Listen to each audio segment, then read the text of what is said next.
Doktor, ada patient message daripada TikTok kita pasal HFMD, Doktor. Oh ya, Puan Molly Makeover ada tanya, sekali kena HFMD, boleh ke come back again? Yes, boleh.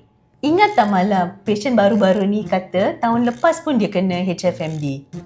Oh, ya Doktor, betul. So memang HFMD boleh berulang sebabkan beberapa strain enterovirus dengan Coxsackie virus ni. Okay, boleh berulang sebab kanak-kanak ni pergi ke taska, tadika, prasekolah and then majlis-majlis keramaian. Jangan risau, pastikan anak anda kerap membasuh tangan selepas makan ke, sebelum makan ke dan selepas main. Yang kedua ialah anak anda perlu minum banyak-banyak air. And yang ketiga ialah dia boleh mengambil ubat seperti ubat demam dengan ubat yang untuk mengurangkan ulcer-ulcer dekat mulut tu, kebaskan ulcer dekat mulut tu supaya memastikan mereka makan dan minum dengan baik. So saya harap saya dah jawab soalan Puan Molly Makeover.